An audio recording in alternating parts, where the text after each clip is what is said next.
The night shift at Outpost Delta was usually quiet. Located deep in the Carina Nebula, the station hung like a silver star against the colorful gases that painted the space around it. Inside the main control room, Commander Jack Thompson stood with his hands clasped behind his back, watching the main display screen with tired but alert eyes. "Another energy spike, sir," reported Tom from his monitoring station.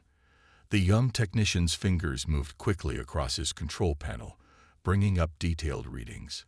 "That's the third one this week." Commander Thompson nodded slowly.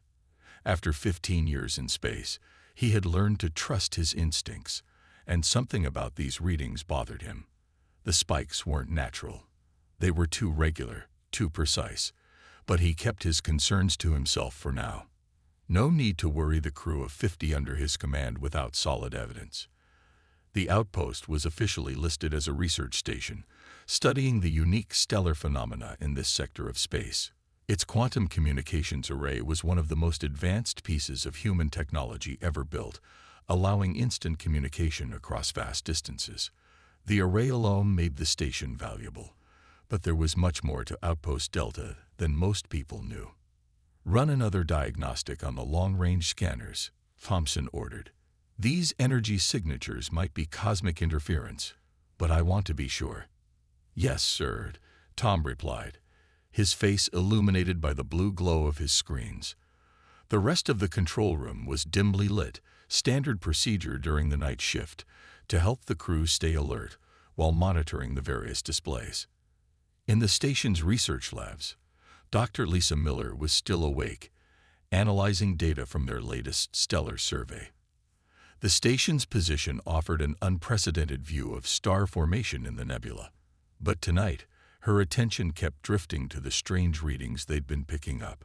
As one of the station's lead scientists, she had access to most of the facility's systems. She pulled up the sensor logs from the past week, comparing them to known patterns of stellar activity. Something wasn't adding up.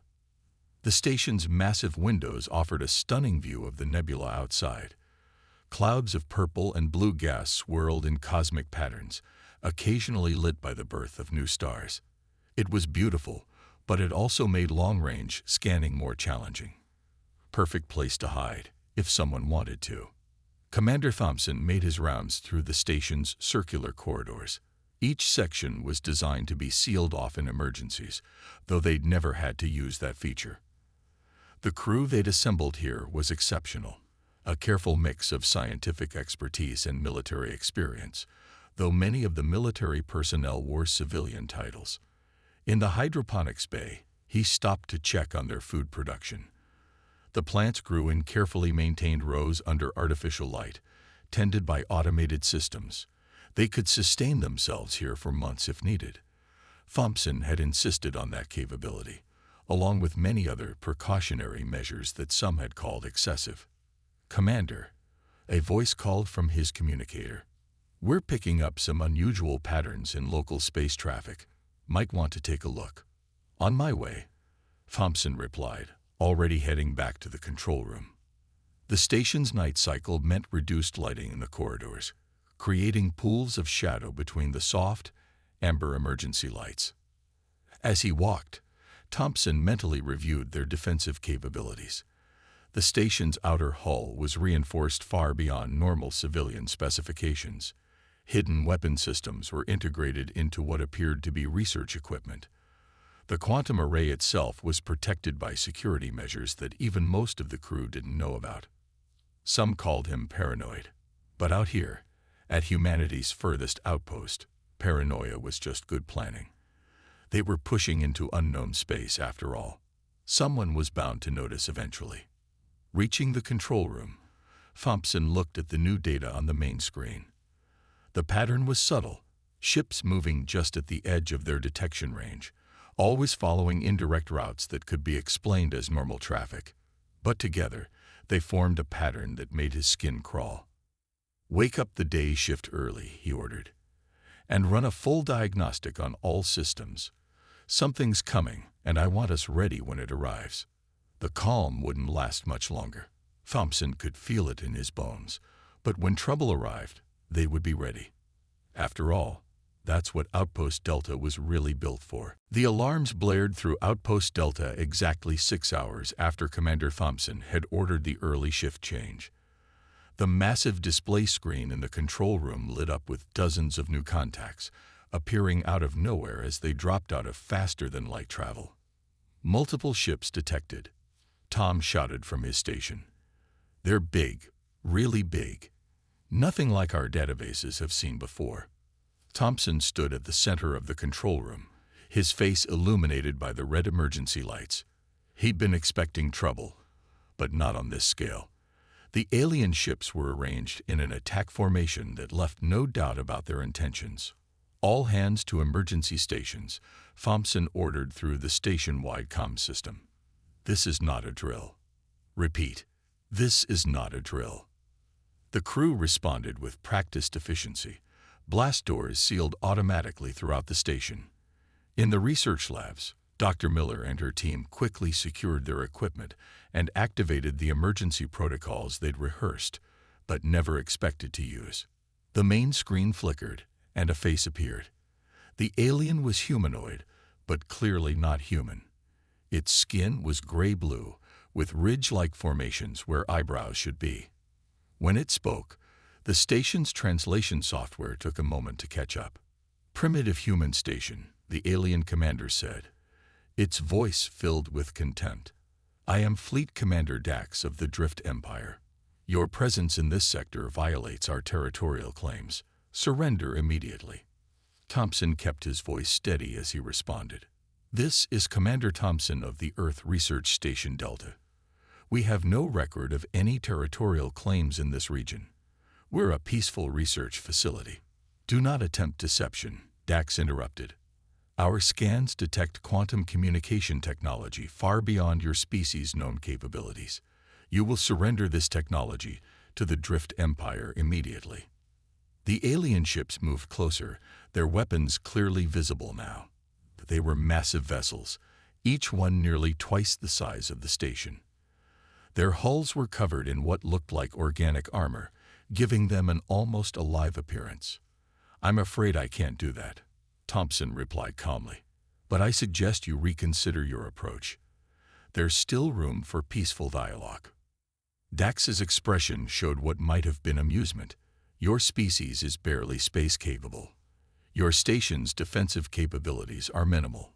You have no choice in this matter." The first shot came without warning.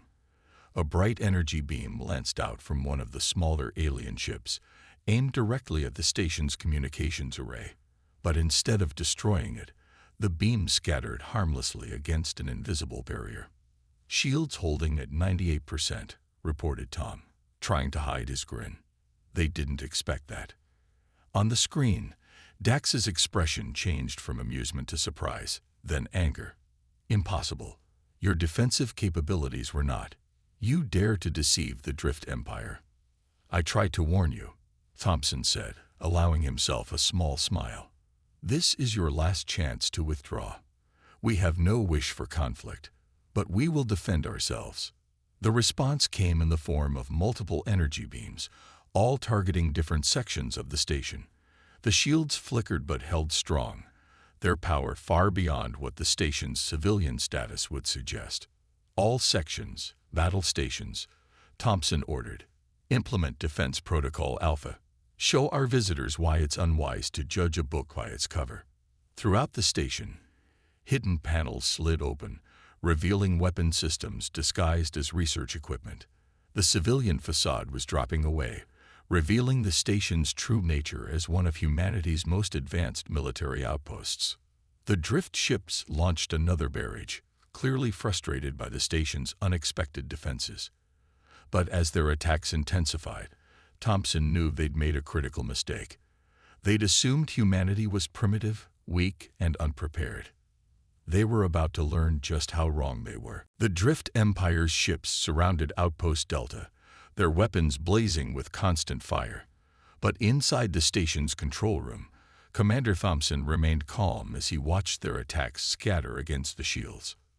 "Sir, they're trying to hack our systems," Tom reported, his fingers flying across his console. "But they can't get past our quantum encryption. They really thought we were primitive. Thompson nodded, remembering all the years spent preparing for this moment. Time to show them what a primitive species can do. Dr. Miller, are you ready? In the research lab, Dr. Miller stood before what appeared to be a stellar observation array. With a few quick commands, the device's outer shell split apart, revealing the weapon system hidden inside. "Ready, Commander," she replied through the comm. "All research equipment has been converted to defense mode. They won't know what hit them." The drift ships pressed their attack, clearly frustrated by their failure to breach the station's defenses. On the main screen, Fleet Commander Dax's face appeared again, his expression now showing rage rather than contempt. "Your defenses cannot last forever," Dax snarled. "No research station has this level of military capability." "That's where you're wrong," Thompson replied calmly. "Dr. Miller, show them what our research equipment can really do." The stellar observation array, now transformed, hummed to life. It released a focused burst of energy that looked exactly like the stellar phenomena they'd been studying. The beam struck one of the smaller drift ships, overloading its shields with precisely calculated radiation. "Impossible," Dax shouted as the ship's systems began to fail. "Those are just research tools." "Here's another interesting discovery," Thompson said with a slight smile. He nodded to Tom, who activated another system. The station's atmospheric processors, designed to maintain life support, suddenly released a carefully controlled stream of particles into space. The cloud looked random, but it had been precisely calculated to interfere with the drift ship's targeting systems. Throughout the station, more research equipment revealed its true nature. The botanical lab's growth lights transformed into energy weapons. The geological sampling tools became mining lasers capable of cutting through ship armor. Even the medical bay's diagnostic equipment could now track enemy ship movements with perfect accuracy. "Station's modular systems working at 100%, Tom reported. "Damage control teams ready in all sections." The station's design was proving its worth. Any damaged section could be instantly sealed off, allowing the rest of the station to function normally. The drift's attempts to find a weak point in the structure were failing. "Your species," Dax's voice carried a new tone now. "Uncertainty. The report said you were barely able to achieve spaceflight, that your technology was basic, your weapons primitive." "Let me guess," Thompson replied. "Those reports came from watching our civilian ships, our public research stations. Did it never occur to you that we might be hiding our true capabilities?" As if to emphasize his point, Dr. Miller activated another transformed system. The quantum communications array, while still maintaining its primary function, now projected a field that disrupted the drift ship's formation. "Commander," Tom called out. "They're pulling back, regrouping for another attack. But their formation is breaking down." Thompson watched as the drift ships struggled to maintain their coordinated assault. Their superior numbers meant nothing if they couldn't use them effectively. And with each passing minute, they were discovering more of the station's hidden capabilities. "Send a message to Fleet Commander Dax," Thompson ordered. "Tell him this is just the beginning. If he wants to see what humanity is really capable of, he's welcome to continue this attack." The drift ships held their position, no longer advancing. Their initial confidence had been shattered by the revelation that they'd severely underestimated their target. But Thompson knew this was just the beginning. The real fight was about to start. The battle entered its third hour, and Outpost Delta's crew was proving that human ingenuity could overcome any challenge. In the medical bay, Dr. Matt Baker watched as the nanomedicine units, originally designed for treating injuries, swarmed over a wounded crew member's arm. The cut sealed instantly. "Medical bay to Commander Thompson," Baker called through the comm. "The modified nanobots are working better than expected. We can have injured crew back at their posts in minutes." In the control room, Thompson nodded with satisfaction. Every scientist on the station was turning their expertise into a weapon. "Good work, Doctor. Keep it up." The station shuddered as another drift attack struck the shields. But this time, something was different. Dr. Miller's voice came through the comm, excitement clear in her tone. "Commander, we've found a pattern in their attack formations. They're following standard attack protocols, the same ones we've observed in stellar gas movements. Their tactics mirror natural space phenomena." Thompson leaned forward. "Can we use that?" "Already on it," Miller replied. "We've spent years studying these patterns. Tom, I'm sending you the predicted attack coordinates now." Tom's fingers flew across his console as he input the data. The station's defensive systems adjusted automatically, moving shields to intercept attacks before they even began. The drift ship's next volley hit nothing but reinforced energy barriers. In engineering, Chief Roberts had rigged the atmospheric processors to create artificial sensor ghosts. To the drift's targeting systems, it looked like there were 3 stations instead of 1. Their frustrated attacks split up, wasting energy on fake targets. "How are they doing this?" Fleet Commander Dax's voice boomed through the comm system. His ships had taken more damage in 3 hours than in their last 10 battles combined. "You know what your biggest mistake was," Thompson replied calmly. "You assumed that because we're younger than you, we must be primitive.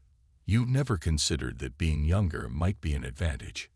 As if to prove his point, the station's science team activated their latest innovation. They'd reprogrammed the stellar observation equipment to create a miniature version of a solar flare, directed straight at the drift fleet's center. "Humans adapt," Thompson continued as the alien ship scrambled to avoid the artificial flare. "Every scientist on this station has spent their career solving problems. Did you think we'd stop just because those problems became tactical?" In the research lab, Dr. Miller's team had converted their quantum particle accelerator into a makeshift tractor beam. They caught one of the smaller drift ships in its grip, using its own momentum to send it spinning into its allies. The station's medical scanners, redesigned on the fly, now provided perfect targeting data by tracking the unique biology of the drift crews. Each shot from the station's weapons found increasingly vulnerable points on the alien ships. "Sir," Tom called out, "they're pulling back again. But something's different this time. Their formation." They looked confused. Thompson watched the main screen as the drift ships broke their attack pattern. Their once coordinated fleet was now moving like a group of scared animals, each ship seeming to follow its own random course. Their entire strategy was based on fighting an inferior enemy, Thompson explained. "Now they don't know what to do, and every minute they hesitate gives our people more time to innovate." As if to emphasize his point, the hydroponics bay reported they'd modified their plant growth accelerators into a weapon that could rapidly corrode enemy hull plating. The astronomy team had turned their star mapping technology into a system for predicting and disrupting enemy FTL jump points. "This is impossible." Dax's voice came through again, weaker now. "You're supposed to be primitive. Your technology, your tactics." "Let me give you a lesson about humans," Thompson replied. "We're not just younger than you. We're faster, more adaptive. Every problem you throw at us just teaches us how to fight better." The drift ships were fully in retreat now, but Thompson knew the battle wasn't over. They'd be back with a new strategy. But that was fine. Humans would be ready with 10 new solutions. 4 hours into the battle, Fleet Commander Dax made his biggest mistake. Frustrated by his fleet's failure to crack Outpost Delta's defenses, he ordered all ships to attack at once. It was exactly what Commander Thompson had been waiting for. "They're committed to a full assault," Tom reported from his station, trying to hide a smile. "All enemy ships moving into attack formation." Thompson nodded calmly. "Send the signal." Deep in the station's core, Dr. Miller stood before the quantum communications array. The device had been broadcasting a simple distress signal throughout the battle, or at least, that's what the drift thought they were detecting. "Quantum corridor stable," Miller reported. "They have no idea what's really coming through." The drift ships pressed their attack, weapons blazing.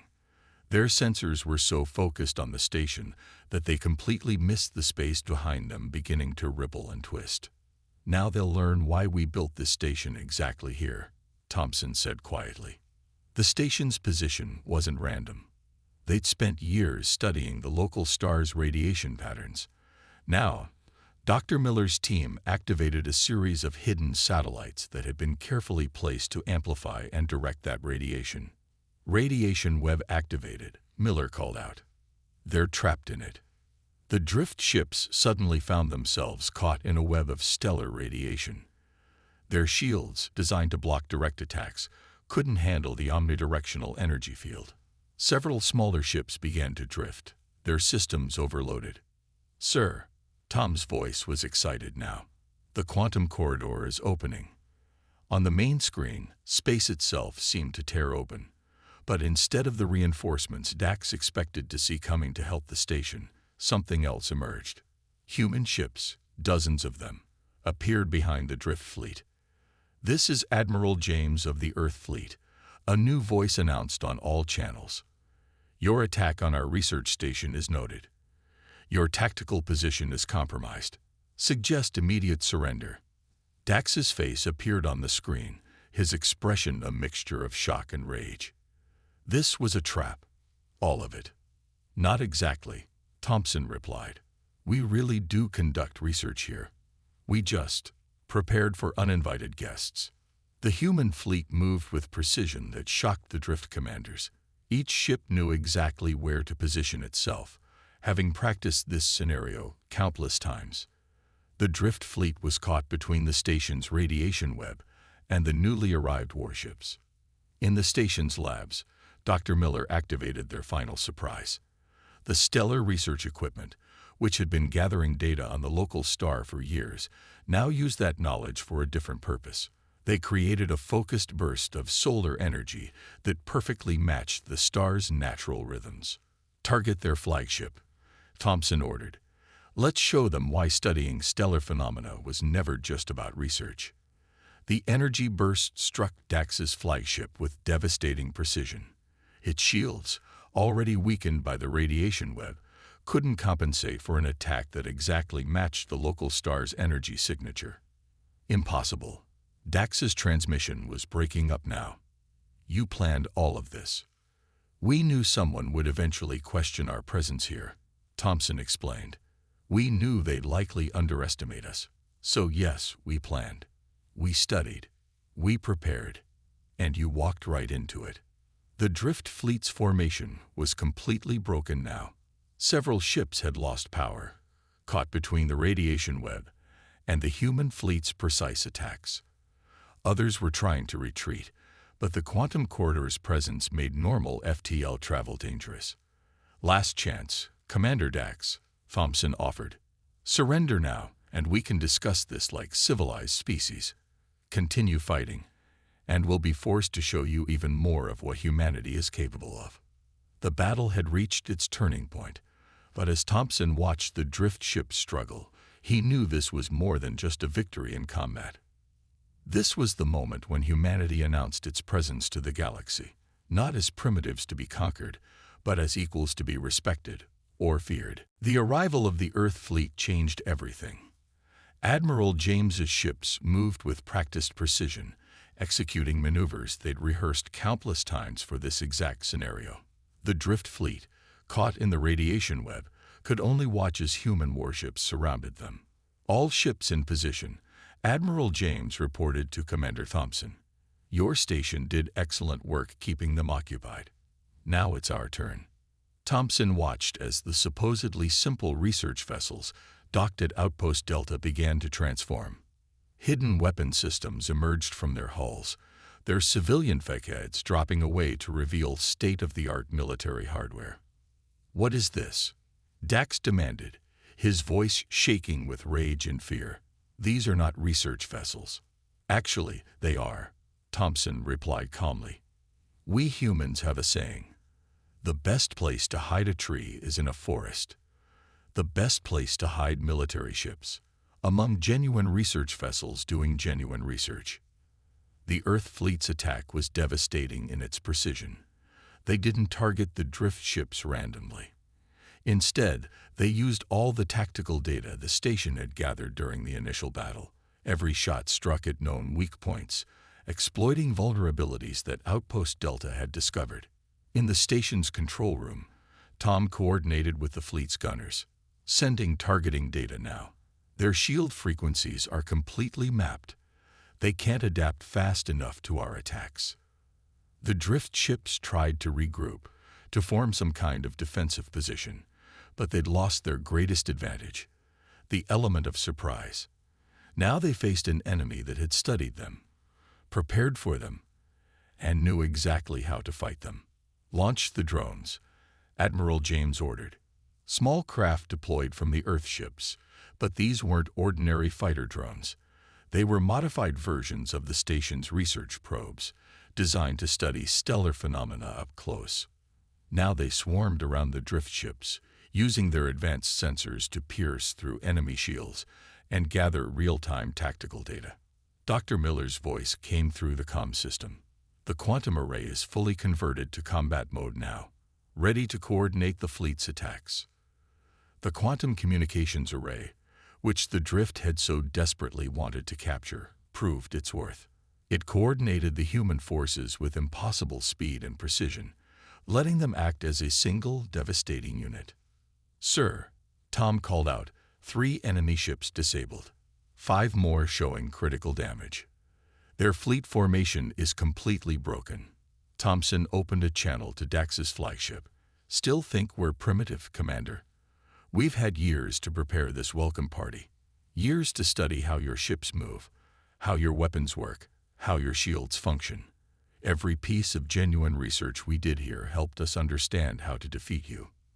Through the main viewer, they could see Dax's flagship trying to retreat. But the radiation web, combined with the quantum corridor's disruption field, made escape impossible. The mighty drift warship, twice the size of any human vessel, was now firing randomly in panic. "All ships, execute Pattern Delta," Admiral James commanded. The human fleet moved in perfect synchronization, their attacks coordinated through the quantum array. Each shot struck with surgical precision, disabling rather than destroying the drift vessels. "You don't understand," Dax transmitted, his voice desperate now. "We are the Drift Empire. We have ruled these sectors for 1,000 years. You cannot defeat us like this." "That's exactly why we could," Thompson replied. 1,000 years of unchallenged dominance made you predictable. Humanity had to fight and adapt for every step we took into space.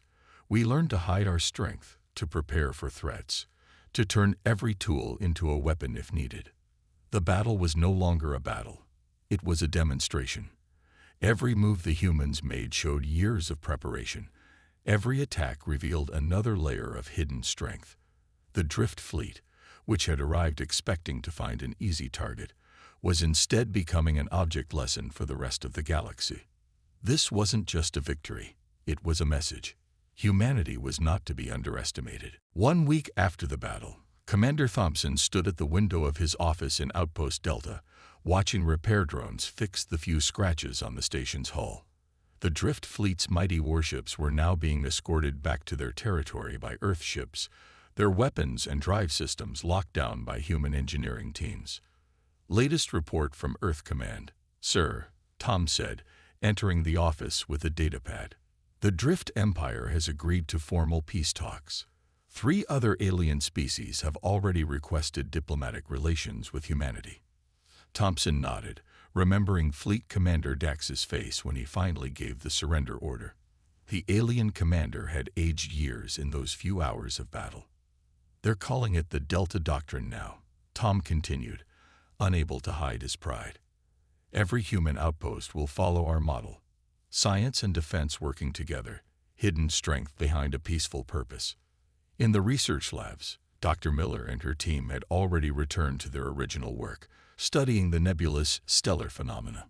But now they did it openly, their military-grade equipment no longer disguised as primitive tools. "Commander," Miller's voice came through the comm. "The quantum array just picked up some interesting chatter from the far sectors. Apparently, some of the more aggressive species are canceling their planned expansions into human space." Thompson smiled slightly.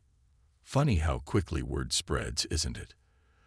The station's successful defense had changed everything. The galaxy had watched as one of its oldest military powers was decisively defeated by a species they dismissed as primitive. The humans' ability to combine scientific research with military preparation had shocked the interstellar community. Admiral James appeared on the main screen, his image carried by the now openly acknowledged quantum network. "Good news, Thompson. The Security Council has approved the expansion of the Delta program. We're building 10 more outposts just like yours." "And the civilian research?"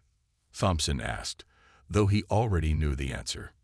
"We'll continue as planned," James replied with a smile. "After all, it was your real scientific work that gave you the edge in battle. Every star you studied, every piece of data you collected, it all served both purposes." In the station's meeting room, Thompson gathered his senior staff for their daily briefing. The room looked different now. No more hidden panels or disguised equipment. Everything was in the open, a symbol of humanity's new status in the galaxy. "The Drift Empire's intelligence service is in chaos," the security chief reported. "They're still trying to figure out how they missed all the signs, how we managed to hide our true capabilities for so long." "We hid them in plain sight," Thompson replied. "We did exactly what we said we were doing. Advancing human knowledge. We just made sure that knowledge could protect us too." The meeting was interrupted by a priority message. Another alien fleet had been detected at the edge of human space. But this time, they were sending diplomatic signals, requesting permission to approach. "Times are changing," Thompson told his staff. "The galaxy is learning that humanity's greatest strength isn't our weapons or our shields. It's our ability to learn, to adapt, to prepare." Dr. Miller spoke up from her seat. "The scientific community is thrilled. We're getting research requests from a dozen alien species now. They're finally seeing that our primitive approach to science might have something to teach them." Looking around the table at his crew, scientists and soldiers working together seamlessly, Thompson felt a deep sense of satisfaction. The station had proven its worth, not just as a defensive position, but as a symbol of humanity's approach to the stars. "Send word to the diplomatic fleet," he ordered. "Tell them we'll be happy to receive their representatives. After all, we're still just a research station."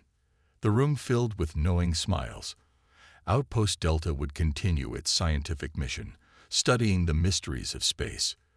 But now everyone knew that beneath humanity's peaceful pursuits lay a core of steel, ready to defend, ready to fight, ready to survive. The lesson had been learned. Never mistake humanity's love of knowledge for weakness. Never assume that because humans study and learn, they don't know how to fight. Never make the mistake of attacking the human outpost again.